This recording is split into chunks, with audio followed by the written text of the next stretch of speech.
Eu am terminat liceul la țară, m-am dus la oraș și apoi m-am întors din nou la țară. Și am început să fac agricultură la țară. Știți cum e, la început toată lumea vrea la oraș. Am mers la oraș, am lucrat și acolo vreo 12 ani și așa, am făcut casă la oraș și m-am întors la țară. Simțeam nevoia să mă întorc înapoi în casa părintească. La început a fost wow, dar după aia stresul, aglomerația, nu prea, și în fiecare weekend veneam înapoi și m-am mutat acasă. Munca la țară, ceea ce înseamnă, e grea. Dacă n-ai și un salariu și nu ai și un venit, e greu. Eu mă trezesc la 5 dimineața, mă duc la animale la 5 jumate, rănesc la animale, le dau de mâncare, mulg, termin cu vacile, așa, cam o oră jumate mea, 2 maxim, după aia mă schimb și am plecat la servici. Mă duc, fac controlul, ceea ce mi-a cam 3 ore și un sfert, un pic așa, la fiecare fermier, că i-am împărțit pe ore și pe zile, o dată pe lună la fiecare fermier. Mă reîntorc acasă, am un băiat și o fetiță și fiind orele online acum, vin acasă, le fac lor ceva de mâncare și eu pe partea ailaltă. Acum, dacă e perioada de primăvară, avem grădină, sunt 2 solarii la care pun tot ce trebuie pentru casă, că nu cumpărăm nimic. Cartofi, roșii, tot ce trebuie, salată, usturoi, ceapă, tot. Vara cu fânul, cositul fânului, strânsul, balotatul, dus acasă baloții, avem toate utilajele. Termin cu astea și mă duc chiar la animale și mă duc chiar la servici. Și mă întorc acasă seara. 9-10 sunt acasă. Asta e munca la țară. Trebuie foarte mult de lucru, trebuie trece într-o viteză. Stau și cu copiii, îi ajut la școală, îi ajut la lecții. Acum mai trebuie și un joc, un pic, că la micul mai vrea și un joc. Hai să ne și îmbrățișăm un pic, mai trebuie și fata e mai mare și mă ajută. Soțul lucrează la oraș și numai sâmbătă vine acasă. Și trebuie să mă ocup eu de toate, trebuie să le organizez eu pe toate. Eu am și fermă făcută, am și proiect european pe fonduri europene. Când am aplicat eu prima dată, toți în satul au zis, uai, dar nu se poate, dar nu ne dă nouă. Și eu am zis, eu încerc, dacă îmi dă bine, dacă nu. Apoi când eu am încercat și am reușit, vreau și eu. Tu vrei și tu acum, numai că condițiile s-au schimbat. Eu le-am zis la început, la toți care aveau animale, le-am zis, haideți și voi. Au zis, nu vrem noi, că nu ne dă, că nu se poate.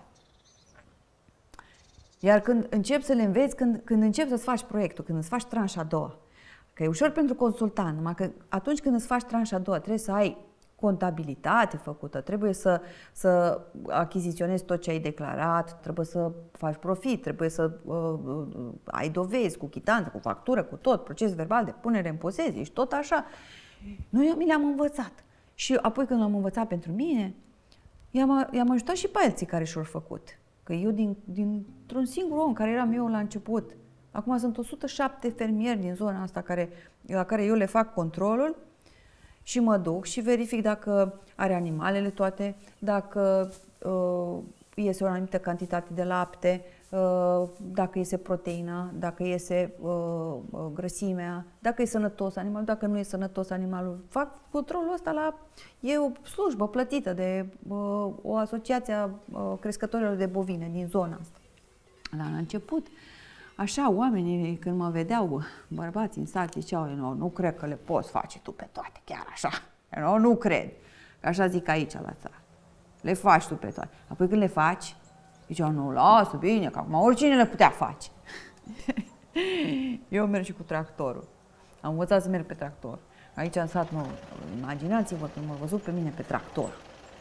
Aici în sat nimeni nu merge cu tractorul. Eu zic, aoleu, asta se prăpade, își rupe gâtul, distruge utilajul. Eu am zis, eu încerc. Acum, dacă pot, că eu nu pot să stau să mă uit la el să nu-l folosesc. La sat știți cum e.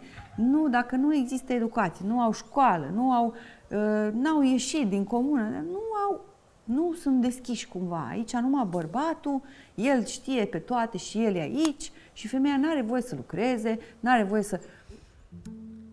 Da.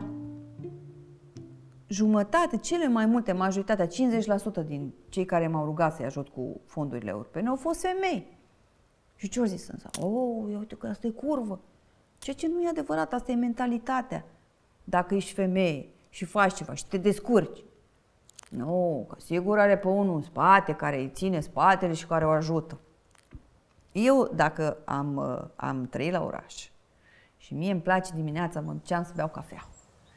Și imaginați-vă cum a fost când eu m-am dus, nu că n-am acasă aparat de cafea, dar nu îmi place să beau cafea acasă, îmi place să mă duc, să o beau afară.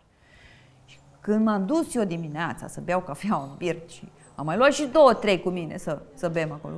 Aoleu, astea numai în birt stau. Și ele ziceau, dar ce crede lumea? Eu zic, dar ce te interesează pe tine? Ce crede lumea? Că doar nu vine nimeni nici să-ți facă de mâncare acasă, nici să-ți pună pe masă, nici să-ți dea bani. Care e problema? Atâta cât stăm, că nu stăm în 2-3 lei cât costă o cafea acolo. Cât stăm acum, merem și stăm și bem și cât stăm acolo, atâta ne relaxăm și noi. De la generația mea până la generația mamei s-a schimbat mentalitatea, dar și acum mai sunt oameni aici în sat care nu gândesc așa deschis. Eu am fost în Figăreață și m-am dus la primărie și am zis, hai să renovăm grădinița și școala. Și toți au zis, lasă că vrei să renovezi numai pentru copiii tăi. Dar zic, nu vreau pentru copiii mei, vreau și pentru restul copiilor. Păi ce, noi n-am învățat așa în școala asta? Zic, păi noi am învățat numai că lumea s-a schimbat. Eu mă aștept de la voi totuși să fiți mai deschiși la minte, să vedeți lumea mai deschis. Apoi când am renovat-o, am pus parchet, am pus apă, am făcut și grădinița și școala. Păi acum toată lumea zice, ai ce frumos e, wow, acum vin și copiilor. Uite, eu văd așa cumva lucrurile, că sunt foarte multe femei aici în sat care se pricep la o grămadă de lucruri.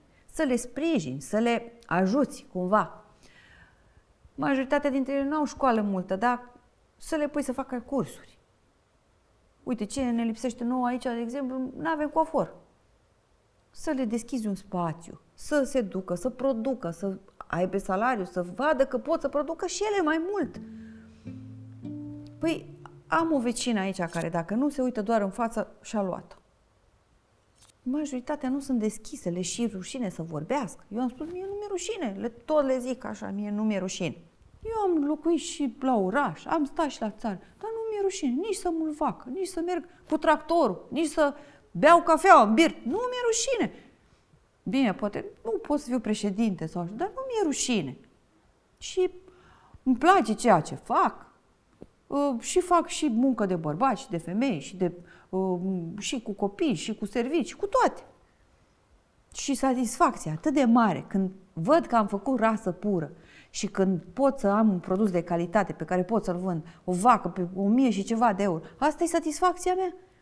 Aici, acasă, la mine, la țară.